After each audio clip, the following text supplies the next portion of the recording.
All right, let's talk about something that every Honda owner dreads, that check engine light. If you've plugged in a scanner and it spit out the code P1659, then you are in exactly the right place. Today, we're going to demystify that code and give you a solid step-by-step guide to figure it out. So, here's our game plan. First, we're going to translate what P1659 actually means in plain English. Then, and this is key, we're going to start with the simple and cheap fixes first, right? No reason to spend big bucks if you don't have to. After that, we'll get into checking the wiring and finally, the car's computer. By the end, you'll have a complete roadmap.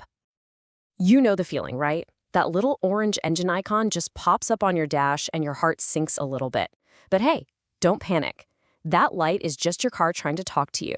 And today, we're going to learn exactly what it's saying when it flashes P1659. Okay, first things first. What in the world are we even dealing with here? Let's dive in and translate this specific message from your Honda. So, P1659, the official definition is electronic throttle control system control relay off malfunction. I know, that's a mouthful. Let's break it down. Basically, the electronic throttle control system, or ETCS, is the modern drive-by-wire system that tells your engine how fast to go when you hit the gas. This code is telling us that a specific switch in that system, the relay, seems to be stuck off. You know, your car's computer is actually pretty smart. It doesn't just throw this code at you randomly. It only flags a P659 when a few specific things are true. The key is on, the battery's got plenty of juice, and, this is important, a bunch of other related codes are not showing up. It does its own detective work first, which really helps us narrow down the problem. So now that we know what it is, what do we actually do? Well, with any car issue, you always want to start with the easiest and cheapest things first. Let's knock out a couple of potential quick wins. And the number one simplest, most common cause? You ready for this? It could just be a blown fuse. Seriously, before you even start thinking about complicated wiring or computers, the problem could be a tiny little part that costs less than $1. And the fix here is about as easy as it gets. Grab your owner's manual, find the fuse box, and locate the one labeled for the ETCS. Pull it out and take a look. If that little middle strip inside is broken, you've found your culprit. Just pop in a new one with the same rating and you might be good to go. Okay, what if the fuse is fine? The next super simple thing to check is for any loose connections. I mean, think about it. Your engine is vibrating constantly.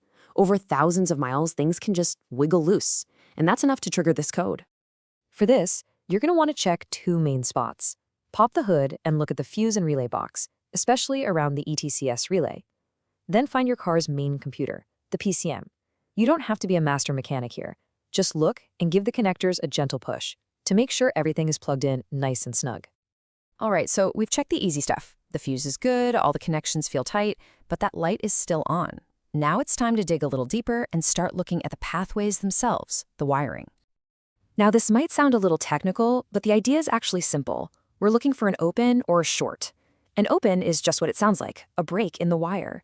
A short is when a wire's protective coating has worn away, and it's touching a piece of metal it shouldn't be.